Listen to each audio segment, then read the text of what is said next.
5K subscribers. Hey guys, Dr. Sil here, junior doctor from Sydney, Australia, and I thought I'd make a little video to say thank you. 5K subscribers. Actually, at the time of recording, because I've had a busy week and I hadn't had time till now to do a video, we're at 7.5K subscribers. So 7.5K subscribers.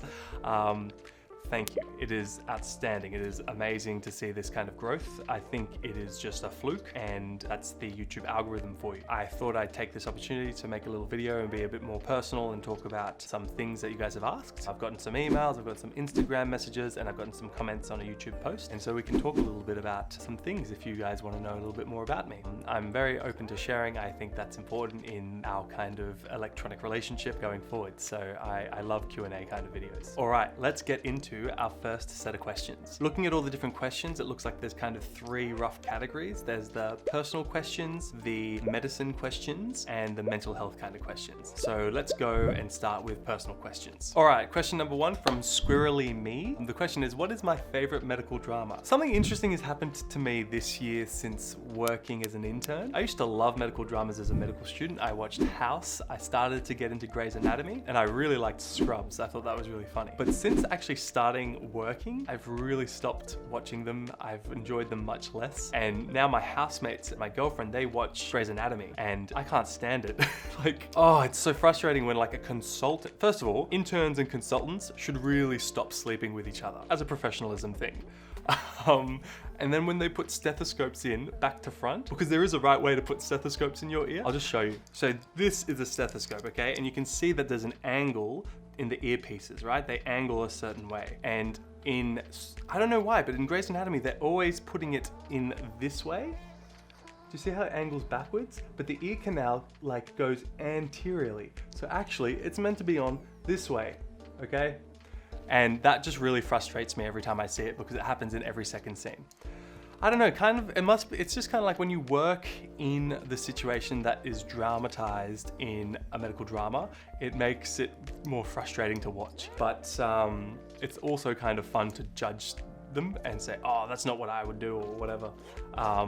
So anyway, to answer your question, my favorite medical drama ever was probably House. Next question is from Phil Grimsey, and it's about how I feel when someone says, I've looked this up on the internet and I think. So this question, I think Phil is trying to get at the fact that there's Dr. Google around, and I've seen doctors react differently to this. Some get very frustrated very quickly because, you know, they've done all this training and how can someone know from a Google search more than, you know, an esteemed colleague? I don't know, I don't have that kind of response. The world's really complicated and medicine is really complicated as the first point. So it is possible and probably pretty common for people who are going to research their own illnesses to know something that the doctor doesn't know. And if that can improve their treatment, you should encourage them to do their own research and to know about their physical conditions. It requires a bit of humility. I think we need to be humble in medicine because it's, you know, arrogance. I don't know. I don't have much time for arrogance. So just, yeah, be humble, acknowledge that people will look into their illnesses in a lot of depth and sometimes will find out things that the doctor can learn. Unfortunately though, you have to make the point that heaps of stuff on the internet is complete crap, and people who don't have the kind of first principle or basic understanding of the basic sciences of the physiology of the body will believe complete crap, and that's kind of, you know, that's just the internet and mean people taking advantage of vulnerable people, and that's pretty awful. So most of this, I don't know, a lot of the stuff can be rubbish, so it's important to talk to your doctor about it so that you can titrate what's good and what's not so good. All right, the next question was through Instagram. It is, do I prefer being a doctor or did I prefer being a medical student? That is a very difficult question to answer. I honestly don't know which one I preferred. I think it's going to take a while of being a doctor to kind of understand what I like and what I don't like. I'm still new, so everything is interesting. As a baseline, I find everything interesting. I don't know why, but maybe that's just my genetics. So I haven't been bored as a doctor, and I was never bored as a student either. As a student, the challenges are the fact that you have multiple stakeholders that don't know each other's requirements. So you have the hospital where you need to do your clinical skills, and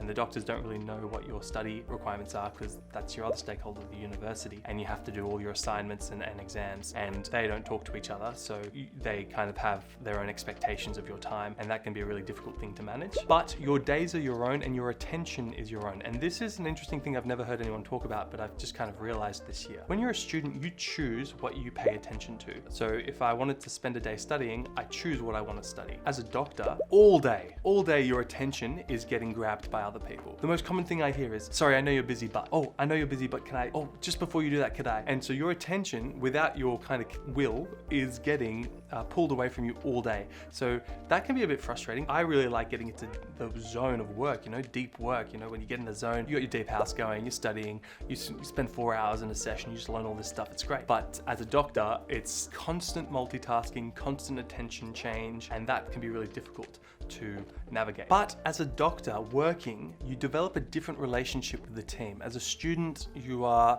unfortunately slightly detached because you're only visiting for a week or two and you don't have to spend the whole day there, you don't have to do all the boring jobs. But as an intern, you are there, you are part of the team, and when you spend the full day being part of the team, doing all the different jobs and helping people, you develop not just a kind of teaching relationship, but a camaraderie with your team. And that's a deep kind of bond. And I really like that. I never had that as a medical student. And so that's been really lovely. Okay, now onto some medical questions. Should I study medicine? I love the idea, but I'm not sure it's for me. Very complicated question, but short answer, yes. Just study medicine if you can. It's an absolutely wonderful field and there's so many opportunities open to you. And if you have the support of a nice supportive family and you have the kind of cognitive makeup, it's just a wonderful, wonderful life. Next question, how do you think technology and AI will impact the medical industry, and what tips do you have on becoming a doctor with these advancements? Ooh, I loved med technology. It's something I'm really interested in. I've been involved in a bunch of startups, none of which have done particularly well, but that's a different story. I think that medical technology and AI will disrupt healthcare in a very different way to how technology disrupted the taxi industry with Uber. Because healthcare has such a low tolerance for risk, and the comparison you can think of is if Uber shuts down, people can catch a taxi, or people just will have a late ride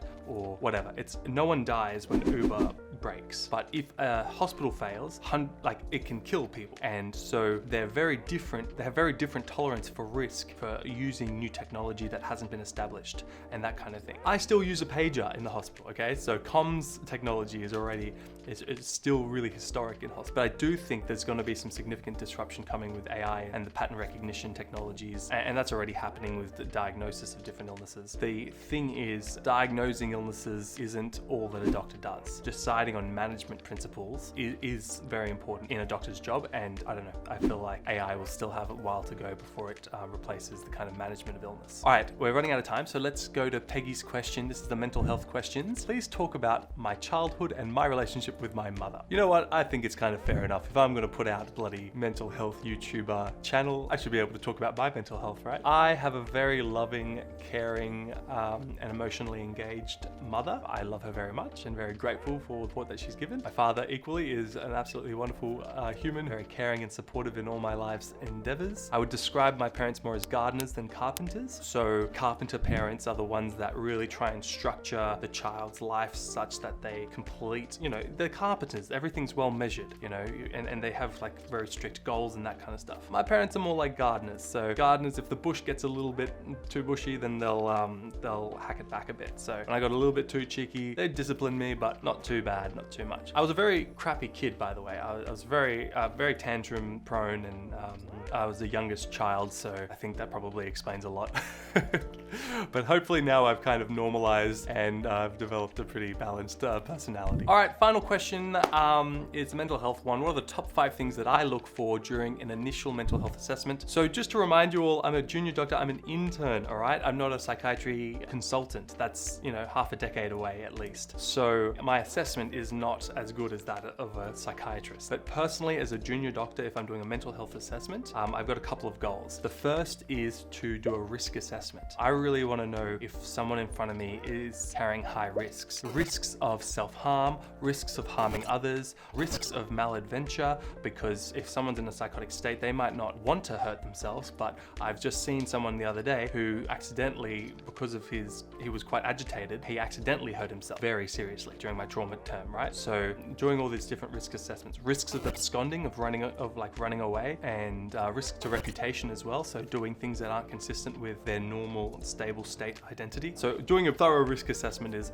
really important for junior doctors because you want to do your best to not miss a suicidal patient or something like that. That being said, you can only do the risk assessment. You can never know 100% what someone is thinking, and that's a fact of life. I think the other things to look for is to try and establish, it's really important to establish a good rapport if you can, and also a good therapeutic relationship. I guess the other thing to look for is to try and at least narrow down the diagnoses. But to get an established diagnosis in mental health is actually harder than a lot of the rest of medicine, where you can do a blood test and it can suggest a specific diagnosis. With mental health, there's rarely a blood test that can show you stuff. So you have to do a couple of consultations and try and at least narrow down some of the big issues that someone is suffering from. All right, guys, thank you so much for those lovely questions, and thank you so much for subscribing. I really mean it. I'm just absolutely stoked with how things are going. I'm sure the growth rate will slow down, but I really appreciate your time and your interest. We'll continue to be doing YouTube for the rest of my life, I think. Like, it is a long-term passion of mine, and I'm just glad you guys have got on early and are joining me for this long journey. And that's all I wanted to say in this video. Just big thank yous. Have an absolutely lovely day, and I will see you all in the next video. Bye for now. Sorry, my tea's getting cold, so I need to drink it quick.